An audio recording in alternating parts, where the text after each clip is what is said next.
Hello and welcome to Smaulgld's Indian silver import update for the month of October 2018. Indian silver imports hit a 32-month high in October. India imported over 1,000 tons of silver, 1,031 tons. That is approximately 33.1 million ounces of silver.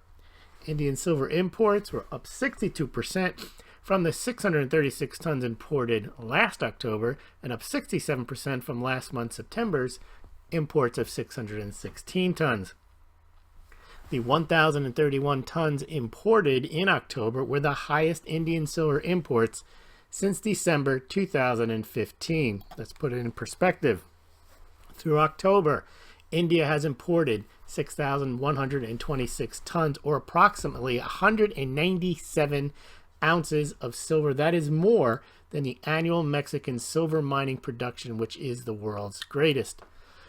India seems to have a knack of timing the market, importing the most silver when the prices are the lowest, and we know that in 2015 prices were low, and that was a year when India imported a record 8,529 tons, almost 275 million ounces, and during that year silver hit a record or multi-year low price of about $13.71. And in 2018, we've seen similarly low prices. We did touch into the $13 range in late November. And India imports the vast amount of its silver demand.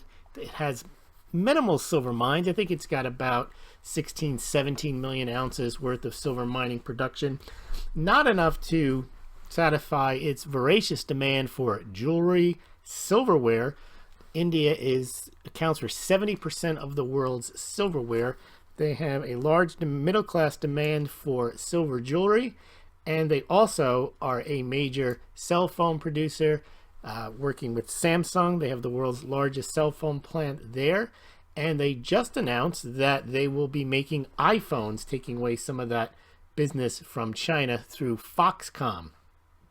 Here's a comparison of Indian silver imports, 2017 versus 2018. You can see 2018 in the red versus 2017 in the blue, and that's up 62%. You can see these charts better on the Smaulgld website. It's smaulgld.com.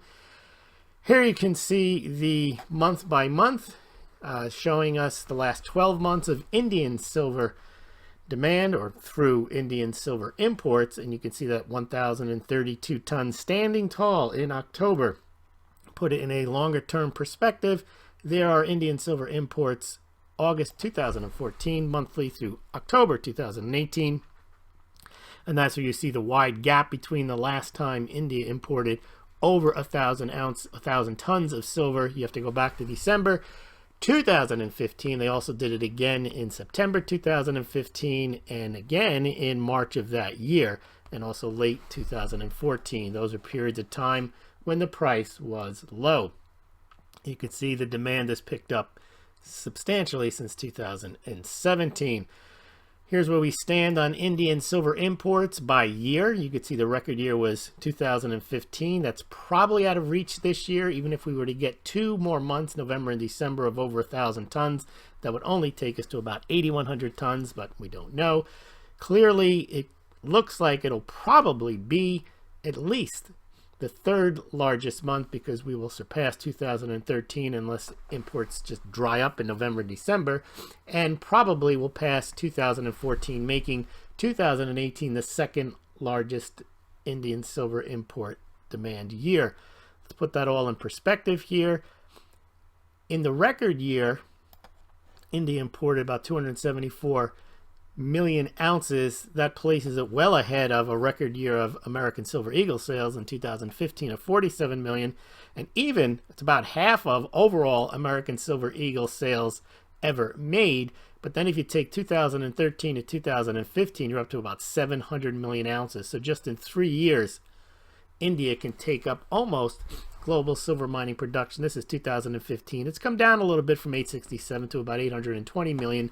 But you can see that India is picking up between 20 and 35% of global silver mining production in a given year. Now, here are the top silver mining countries. You can see Mexico is number one with 192 million ounces in 2015, and it's gone down a bit the last few years. So that would mean that so far through October, the 197 or 198 million ounces that India has imported would take up all of Mexico's output. Now, they don't get all their silver from Mexico, but it does highlight that they pick up all of that in volume, and then you have to eat up some of Peru's if you're just taking them directly from these two mining countries. And that would only leave the rest of the world with China, Australia, Chile, Russia, Bolivia, Poland, United States, Kazakhstan, and Argentina to fulfill the rest of global silver demand. Well, that about does it. We'll go through this a bit more in detail on our live stream this evening on YouTube. Smaulgld conducts a live stream 7 days a week, each and every night between 7 and 8:30, depending on the evening, probably tonight around 7:30. So please be sure to tune in, and we'll see you then.